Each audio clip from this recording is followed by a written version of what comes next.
Coverdressing s'est rendu à Paris pour l'Assemblée générale du CISIC, le Centre d'information sur la surdité et l'implant cochléaire. Objectif, rencontrer des personnes sourdes ou malentendantes pour mieux cerner ce que sont les difficultés qu'elles rencontrent lorsqu'elles font leur shopping. Alors avant l'implant, c'était très compliqué d'aller vers une vendeuse en boutique de vêtements par exemple. Je n'entendais pas la voix, donc je ne pouvais pas forcément communiquer facilement avec la personne, surtout une personne qui n'est pas formée à la surdité. Une vendeuse en boutique ne connaît pas forcément ce handicap. Et c'est très compliqué quand on n'entend pas d'avoir une simple question comme est-ce qu'il y a une taille supplémentaire, etc. Ça c'est vraiment compliqué. On est très vite pris pour quelqu'un qui est idiot quand on ne comprend pas. Dans les magasins, les gens vous posent des questions à toute allure et il y a du bruit, des ventilations, les pas, les caddies. Donc l'écoute est très mauvaise. Il y a très souvent de la musique. Ces parasites, tous ces parasites font qu'on ne veut plus aller en magasin, où on y va à des moments où on sait qu'on pourrait être tranquille, sans personne pour nous bousculer, pour nous empêcher de regarder ce qu'on a envie de voir. Parce que les magasins, c'est un petit peu un monde où on préfère les grandes surfaces. On n'a rien à demander à personne. On se sert dans les rayons. On ne va pas, quand on doit essayer quelque chose, on ne sait pas demander la taille, on n'entend pas les réponses avec la surdité. J'ai le souvenir de ma période avant un plan où j'avais de réels problèmes et je n'entrais pas dans un magasin s'il n'y avait pas les étiquettes de prix sur les objets que j'achetais. Il fallait vraiment que j'aie le support visuel pour m'accompagner dans mon achat. C'était vraiment quelque chose d'essentiel. Et comme pour beaucoup de personnes, c'est quand même quelque chose qui reste important. Donc je conseille à tous les sourds qui me verront de ne pas se cacher derrière leur handicap, d'avouer franchement qu'on n'entend pas. Ce n'est pas un handicap visuel. En plus, je n'ai aucun appareil pour le moment qui prouve ma surdité, donc il faut faire avec. Retour au Havre, à l'espace Coty, où travaille Ophélie Grastec. La jeune femme est sourde de naissance, elle est appareillée, et nous l'avons suivie un après-midi dans la boutique Bisbee, où elle travaille, et lors de son shopping chez Lush.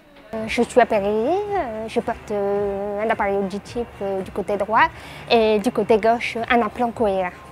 Bonjour madame, je recherche un manteau en fait, oui. C'est pour un cadeau. D'accord. Donc en fait c'est pour offrir pour ma petite sœur, elle a 14 ans. D'accord. Et je voudrais quelque chose d'un petit peu sympa. En plus j'ai vu que vous avez des promos. Qu'est-ce que vous avez? D'accord. Donc vous cherchez quoi comme manteau au niveau des couleurs? Bon, vous avez du vert, vous avez du marron. Moi j'aime bien celui-là.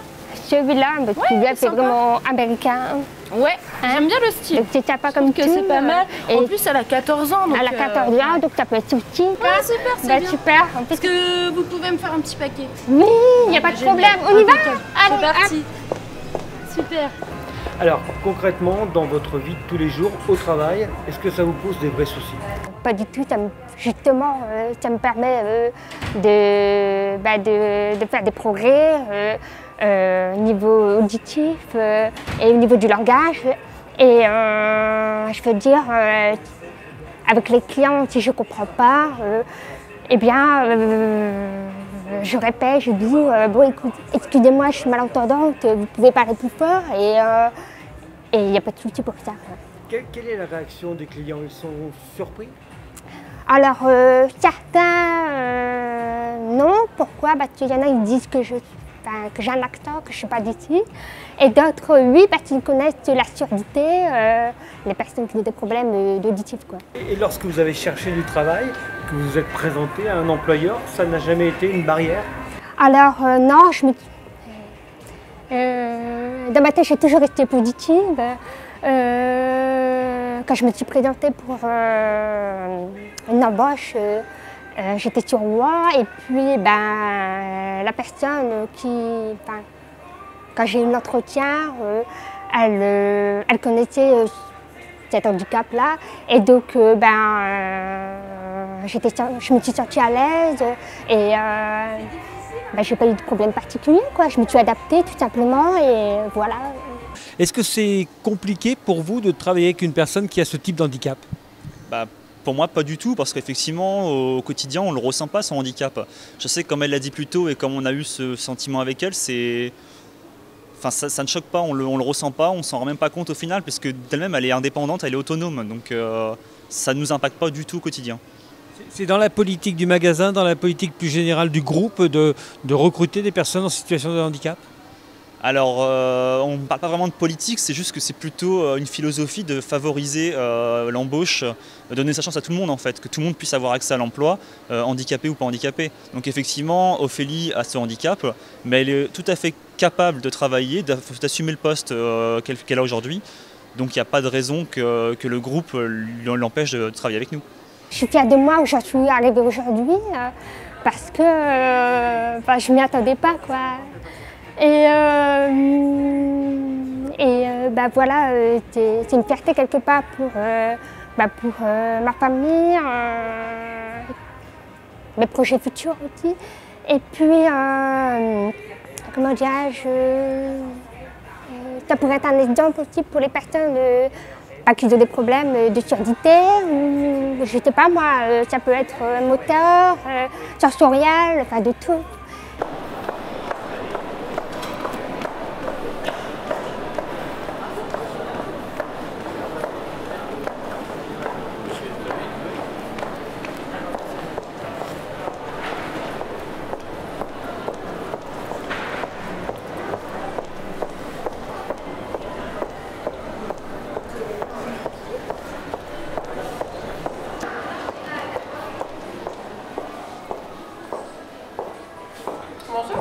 Bonjour.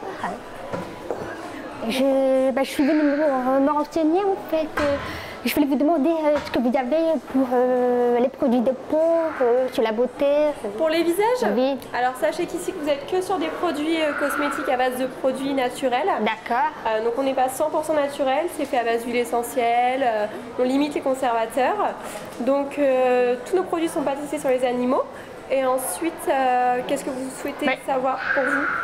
Je ne sais pas, moi, ce que je recherche, c'est vraiment pour faire des masques. Léa, une question toute bête, est-ce qu'il vous arrive souvent d'avoir comme client des personnes qui ont, comme Ophélie aujourd'hui, un problème auditif?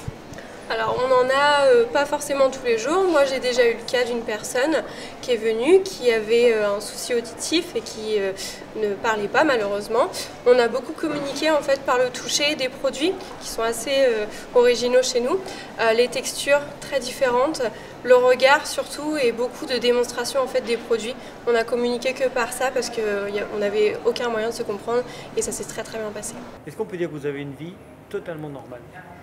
Alors j'ai une vie totalement normale, oui, parce que voilà,